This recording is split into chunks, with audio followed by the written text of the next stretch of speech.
እንደ ቆቦ ጠላ ጠምቃ መቀጣ ከቤት ነበር ያመጣችው። ጠላ ለማይጠጣ ደግሞ አብሽ ጠምቃ ነበር።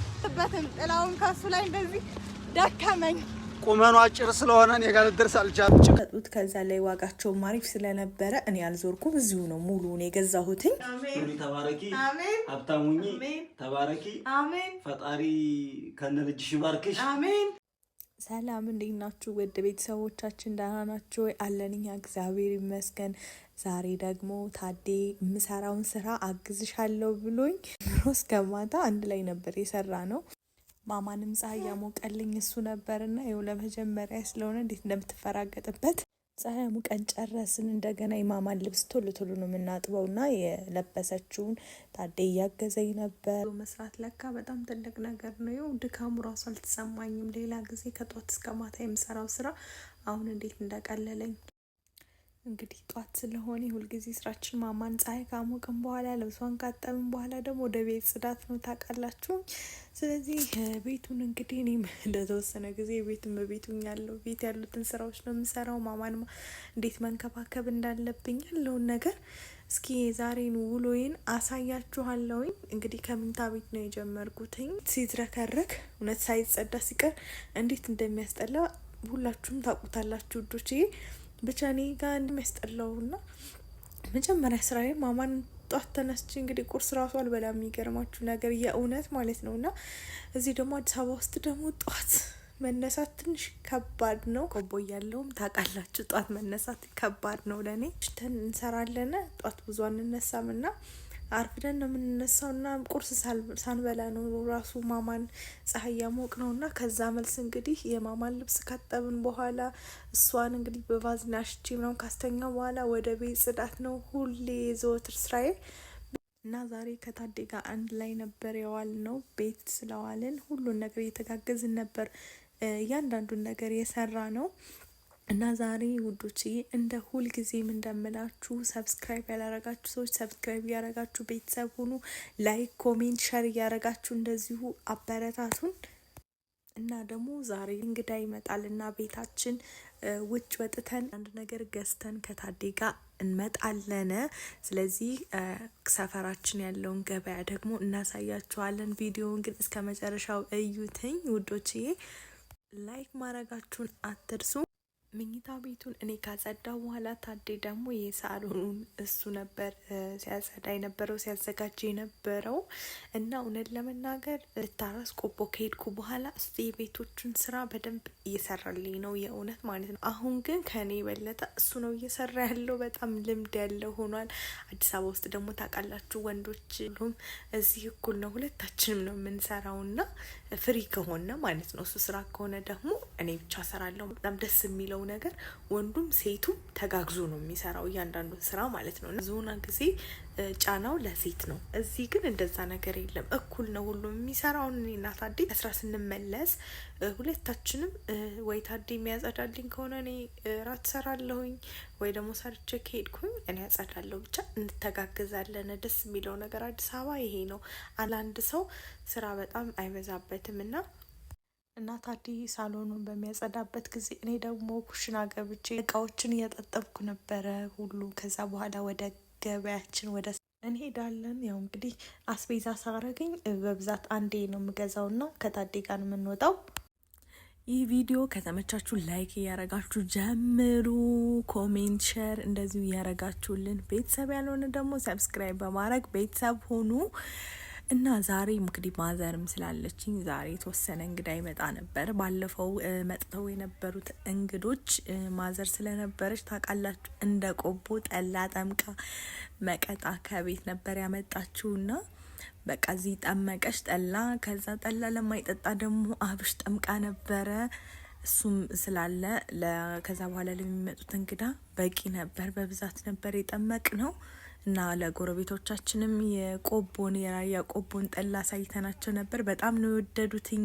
እዚህ ጥቁሩን ጠላ ስለሆነ የሚወደደው ግን ይሄኛውን እኛን ጠላ ነጩን ጠላ አያውቁትም ነበርና ግን ማዘር ጠምቃ አሳወቀቻቸው። ሁሉንም በጣም ማለት አወቁትኝ ነጩን ጠላ እና ደግሞ እኔ እንደፈራሁት አይደለም። በጣም ነበር የወደዱት። እንዴ ይሄ ነበር ቆንጆ፣ ይሄ ነው የሚጥመው እያሉ ነበርና ከምን እንደተዘጋጀ ማዘርን እየጠየቋት ነበረ። ግን እኛ የጥቁሩን ጠላ ስለማንወድ እንደዛ የሚወዱት ይወዱታል ብዬ አላሰብኩም ነበርና ደግሞ በጣም ቆንጆ ጠላ ነበር የሆነላትኝ። እዚህ ቅዝቃዜም ስለነበረ እኔ ትንሽ ፈርቼ ነበር አይጣራም ብዬ፣ ግን ትንሽ ቀኑን ጨመር አድርጋ ስለነበረ የጠላውን የጥንስሱን በጣም አሪፍ ነበር የሆነላትኝ። ሁሉም ወደውት፣ ጎረቤቶችም ቤተሰቦቻችንም ሁሉም ነበረ። ጠላ ለማይጠጣ ደግሞ ያብሽ ጠላ ታቁታላችሁኝ። በቃ በጣም ነው ደስ የሚለው። እየተጠጣ የነበረው ለሚጠጣ ደግሞ ጠላ ተደርጎ እንግዶቻችንን የመጡትን እንግዶች እያስተናገድን ነው። አሁን ደግሞ ሌላኛው እንግዳዎቻችን ሊመጡ ነውና እነዛን ለመቀበል እኛ ደግሞ ፏፈሻ ብለን እንጠብቃቸው። ደመቅ አድርገን ቤቱን በማጽዳትኝ እኔ ስጠርቅ ታዴ ወለውላን ብቻ እንደዚህ እያለን ዋልናት እላችኋለሁ። ማጽዳት እንዴት ጊዜ እንደሚወስድ ታውቃላችሁኝ። ፋሲል ደግሞ ትንሽ ይከብዳልና ይሄው እንደምታዩት ጊዜያችንን በመወልወልና በመጥረግ ጨርሰነዋል። እድሜ ለእናቴ። ሰቦቻችንን ዘመዶቻችን እዚህ ያሉትንም በስርዓት እንዲስተናገዱ ያደረገችው እናቴ ነች። የምር እናቴ አንድ ላይ ባንመጣ ኖሮ እኔ ምኑን ከምኑ እንደማደርግ ራሱ አላውቀውም ነበር። ብቻ እኔ እንደዚህ ጠላ ምናምን ራሱ አልጠምቅም ነበር። ጠምቃችሁ ታውቃላችሁ መቼም? ማዘር እያለች እኛን ጠምቅም፣ ግን እንዲሁ እኔ ጠላ ጠምቄ አላውቅም። ግን ከዚህ በኋላ በጣም ለመጥመቅ ፈልጋለሁኝ። በተለይ ደግሞ መቀጣ ምናምን ነበረና እሱንም እዚህ ይዛልኝ መታለች፣ አስቀርታለች ለበዓል እንድጠምቂ ብላኝ። ግን እየጠየቅኩ ነው የምጠምቀው። አደራረጉን እኮ አውቀዋለሁኝ፣ ግን ይሄ መጠኑን ይበዛል ያንሳል የሚለውን ነገር ብዙም አላውቀውም። ከማዘር እየጠየቅኩኝ ለመጥመቅ አስቤያለሁ። ቤት በዓል ሲሆን ቢያንስ ጠላ ሲጠመቅ ደስ ይላል። ቤቱ የበዓል ድባብ ይኖረዋል እና ለዛም ስለሆነ ከዚህ በኋላ ጥመቅ እያለች ነበር። ታዴ ደግሞ ጠላ በጣም ነበር የሚወደውና እስኪ ጠላ የሚወድ ማን ነው እንደው በጣም የጠላ ፍቅር ያለው? እኔ ብዙ አይደለሁም ጠላ ላይ፣ አብሽ ነው የምወደው። እዚህ ጋር ደግሞ በሶ እየሰራው ነው። ሻይ አፍልተን ነበርና በሶ ካልሰራሽ አለ ታዴ እየሰራው ነው። በሶ ከድሮ ጀምሮ እስካሁን የምንወደው ምግብ ማለት የእውነት በሶ ነው ማለት ነው። በሻይ ከቤት ወጥተናል። ወደ ሰፈራችን ካለው ገበያ እየሄድን ነው እና ሰፈር ይሄንን ይመስላል። ግን ያው ብዙም አለማም ሰፈሩና ኮየፈቼ ነው። ግን ይኸው እንዳለ መንገዶቹ ምናምን ደግሞ ዝናብ ጥሎ ነበረ። መንገዱ እንደምታዩት ብዙም የተስተካከለ አይደለም። ከዛ ላይ ዝናብ በጣም ጥሎ ነበረ። ምንም ሊያቋርጥ አልቻለም። ብናየው ምንም ሊቋረጥ ስላልቻለ ዝም ብለን በጥላ ወጥተናል። ትንሽ በእግር ያስኬዳል ገበያውን ለማግኘት። በዛ ላይ ያው አየሩም ብርድ ነው። ወክ እያረግን እንሄዳለን ብለን ነው እንጂ ባጃጅም ያስይዛል። ግን እኛ እንዲሁ ዝም ብለን ወክ እያረግን እያወራን ብራችን እየሄድን ነው። አስፋልት ደርሰናል። ጭቃው እንደምታዩት እያስገደን አይደለም። በተም ጥላውን ከሱ ላይ እንደዚህ ደከመኝ። ቁመኑ አጭር ስለሆነ እኔ ጋር ልደርስ አልቻልኩም። ጭቃ ቢሆንም ነገር ግን ዝናብም እየጣለ ነው። ጥላ ያዝ ነው ለዛ ነውና በዛውም አክስቴ መታለችና እሷን ልንቀበል እየሄድን ነው። በዛው ገበያ እንሄዳለን ብለን እንግዲህ አክስቴን ልቀበል በዛውም ቶሎና እያልኩት ነበር። ታዴ ከኋላ ሆኖ እያነሳኝ ነበር። ይኸው እንደምታዩት የአዲስ አበባ ሰው በቆሎ ይዞ ነው የሚገባው ቤቱ። ምክንያቱም በተለይ ደግሞ ዝናብ ሲጥል ደግሞ ያው በቆሎ ግድ ነው እና ግን እዚህ ሀገር በቆሎ ደግሞ በጣም ውድ ነው። ይሄ በቆሎ 3 ፍሬ 100 ብር ነች። እኛ ጋር ርካሽ የሆነው እዛው ስለሚመረት መሰለኝ እዚህ ትንሽ ይወደዳል። ይሄ እንደምታዩት መስቀለኛ ይባላል እና የሰፈራችን ገበያው እዚህ ጋር ነው የሚገኘው። በስተመጨረሻ አክስቴን አገኘናት እና ወደ ቤት ይዘናት ሄድን። እዚህ ገበያው እንግዲህ እኛ ጋር የሚመረተው እዚህ ውድ ነው። አሁን ሀባብ ማለት ነው በኪሎ ነው የሚሸጡት። ግን እቺ ሀባብ የምታዩት ሀባብ 300 ብር 200 ብር ነው እኛ ጋር በ30 ብር የምንበላው ማለት ነው። እና ሌላው ግን ቲማቲም፣ ሽንኩርትም ኪሎ 90 ብር ነው። ቃሪያው እያንዳንዱ በኪሎ ነው። ስኳር ድንችም አለ። ስኳር ድንችም አሪፍ አድርገው ነው የሚሰጡት። የ50 ብር በጣም ብዙ አድርገው ነው የሚሰጡና ቲማቲሙ ኪሎ 30 ብር ነው። ብቻ ይሄ ከፍ ዝቅ ይላል። በእርግጥ የሽንኩርትና የቲማቲም ዋጋ፣ ድንቹም እንግዲህ በኪሎ 40 ብር ነው።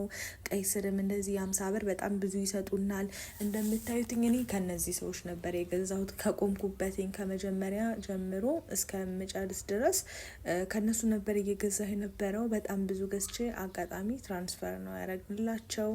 እዚህ ደግሞ የምታያት ደግሞ አንዳንደኛ ሀገር እንዲቀረጹ አይፈልጉም አንዳንዶች። እሷ ደግሞ ካላስገባችሁኝ እያለች ነበርና ያነሳናትኝ። እዚህ እንደምታዩት እኔ እዚህ ጋር ነበረ ሁሉን ነገር ገበያዬን ጨርሼ የገዛሁትኝ በአጠቃላይ እና እንደገና ደግሞ እናቴ ስወጣ ዘንቢል ካለሽ እያለች ነበርና አጋጣሚ ስንቸኩል ቶሎ ብዬ ረስቼው ወጣሁኝ። ብቻ በፌስታል ነበር ያዘው ነው። ፌስታሉ ጊዜ ሲበጠስ መልሰን ሌላ ፌስታል ስንደርብ ነበር። ሴን ተቀብለናትኝ የሆነ ሻይ ቤት አካባቢ ቁጭ ብላ ነው እኛ እስክንገዛዛ አንድ ላይ እንመለሳለን። እንደ ቆቦ እዛው ሂጂ የማይባል ነገር ቤቱን አታውቀውም እና ለመጀመሪያ ጊዜ ነው ቤታችን የመጣችው። አስቀምጠን እኛ የሚገዛዛውን እዚሁ ልጨርስ ብዬ ነው እና ቲማቲሙን ቆንጆ ነው የበሰለ ነው። ለሚቀጠቀጥ ይሆናል ብዬ እዚሁ ነው በር ቲማቲሙን የገዛሁትኝ። አጋጣሚ አሪፍ ነበርና የሚሰጡትም ቆንጆ አድርገው ነው የሚሰጡት። ከዛ ላይ ዋጋቸውም አሪፍ ስለነበረ እኔ አልዞርኩም እዚሁ ነው ሙሉውን የገዛሁትኝ እና ጭቃ ስለነበረ እቃ ይዞ በተለይ የገዛነውን እቃ ይዘን ወደ ቤት ማድረስ በጣም ከባድ ነበርና ለዛም ባጃጅ ይዘን የሄድነው ባጃጅ። ምክንያቱም ጭቃ ነበረ። እቃ ይዞ ስንመጣስ ችግር የለውም ነበረ፣ ግን አሁን እቃ ይዞ ደግሞ ቤት መሄድ በእግር ትንሽ ይከብዳልና ለዛም ነበር ባጃጅ ያዝነው። እዚህ ነው እንግዲህ ታክሲም የምንይዘው ወደ ስራ ቦታ ስንሄድ፣ በቃ እያንዳንዱ ቦታ ለየትም ቦታ የምንሄደው እዚህ ፌርማታ ነው፣ የታክሲ ፌርማታ ነው እና እዚሁ ደግሞ እነዚህ ድንኳኖቹ አሁን ገበያው ማለት ነው ቋሚ አይደለም። ልክ የተወሰነ ጊዜ እንደቆዩ ድንኳኑ ይፈርሳል። ደግሞ በሌላ ቀን ደግሞ ይመጣሉና ገበያው እንደዚህ አይነት ነው። እንደዚህ አይነት ድንኳኖቹ ላይ ሞር ደግሞ ከማንኛውም ነጋዴ ደግሞ ቅናሽ ናቸው። በቃ አዲስ አበባ ይሄ ነው ጥቅሙ እውነት ለመናገር ማለት ነው። ሌላው ትንሽ ይከብዳል። ቤት ክራይ ታክሲው ትንሽ ውድ ነውና ይሄ ነገሩ ግን ሞር ያው ቤት ክራይና ታክሲውን በእንደዚህ አይነት ነገሮች ነው የምናካክሳቸው። በእርግጥ እዚህ አሁን እኛ ኮዬ በጣም አሪፍ ነው ማለት ለኑሮም ለምንም ደስ ይላል። በቃ ያለው ነገር አሪፍ ነው እና ቤት ደግሞ ከዚህ በጣም ከዋናው ከከተማው ደግሞ የተወሰነ ኮንዶሚኒየም አሁን ቅናሽ አለ እና በጣም አሪፍ ቤቶች ናቸው። በጣም ሰፊ ናቸው። የኛን ቤት አይታችሁታል እንዴት ስፋቱ እንዴት እንደሆነ እና ባለ አንድ መኝታ ቤት ነው እሱ። በነገራችን ላይ እኛ ቤት የተከራየ ነው ባለ አንድ ነበረ፣ ባለ ሁለት አድርገውት ነው። በጣም ቆንጆ ነው ስፋታቸው። እንደገና ደግሞ የቤቱ ጽዳት በቃ ልክ እንደ ሪል ስቴቱ ነው የተሰሩትኝ እና ቆንጆ ናቸው። በዚሁ አጋጣሚ እላችኋለሁኝ እዚህ ታክሲ የምንሄድበት ቦታ ላይ እንግዲህ ከገዛዛም በኋላ አክሲንም እያስጠበቅናት ነበረ። ቀጥታ ወደ እሷ ነበር የሄድ ነው። ታዴን እንግዲህ እየቀረጸ ነበር። ደግሞ የምነግራችሁ ነገር ከወለድኩ በኋላ እየረሳው ነው እውነት ማለት ነው። ልክ አሁን ጨርሼ ነበረ። እንደገና በመሀል ሰላጣና ቆስጣ ሳይትዝ ዛሬ ሰላጣና ቆስጣ ለካ ገዛለሁኝ እና ሰላጣና ይሄ ሰላጣ 30 ብር ነው። ቆስጣውም እንደዚህ 30 ብር ነው። አሪፍ አድርገው ነበር የሚሰጡት። በቃ አትክልት ነገሩ እዚህ በጣም ቆንጆ ነው። አክስቴን ግን እንዴት አያችኋት? ማዘርን አትመስልም ወይ ነው የምትመስለው ወይስ ማዘርን ነው የምትመስለው? መጀመሪያ ከእናንተ አስተያየት ልቀበል። ደግሞ እንዴት እንደወደድን ታዲም በጣም ነው የወደድነው። ልብሱን ካልመረክ ብዬው ነበርና ምርቃኑ ላይ ምን ብሎ እንደመረቀ ብቻ ገምቱ። ምን ተፈልቶ እኮ ከዛ በኋላ የሚመረቅ ሰው ሲኖር ደስ አይልም? ምን አጋጠመኝ መሰላችሁ? በፊት አያቴ ነበረችና ይህንን ታሪክ ነግሬያችሁን አልነገርኳችሁን አላውቅም፣ ብቻ እየረሳው ነው ብያችኋለሁኝ። ከወለድኩ በኋላ አያቴ ነበረች ነበር ቡና ስናፈላ ከዛ የሚመርቅ ሰው የለም ነበር። ከዛ በኋላ ቡና ፊ ምናምን ሲሉኝ እንዴ አያቴ እኮ ተኝታለች ማን ይመርቀኛል እል ነበር በህፃንነቴና አይ ህፃን ልጅ መሆን ይሉና ይስቁ ነበርና ሲፈላ ሁሌ የሚመረቅ ነው የሚመስለኝ። እና ዛሬ ይሄንን ስለነገርኩት ታዴ መርቅሻለሁኝ አፍሊ ብሎኝ አፍልቻለሁ። እንግዲህ ምርቃኑን ብዬ ነው ያፈላሁለትኝ። መርቅሻለሁ ባይለኝም ከማፍላት ወደኋላ አልልም። ቅሻለሁ ሲለኝ በሞራል ነው ያፈላሁለት። ሰላሙኝ ሀብታሙኝ እግዚአብሔር አምላክ በሰላም በጤና ከልጅ ጋር ያኑርሽ። አሜን። አጋፔንም ለፍሬ ለወግ ለማድረግ ያብቃት። አሜን። አድጋ እኛንም እናት አባቷን የምትጠቅም አሜን። እናት አባቷን የምትጦር ያድርጋት። ኑሪ ተባረኪ። አሜን። ሀብታሙኝ አሜን። ተባረኪ። አሜን። ፈጣሪ ከነ ልጅሽ ይባርክሽ። አሜን። በሰላም በጤና ያኑርሽ። አሜን። በእድሜ ላይ እድሜ ይጨምርሽ። አሜን።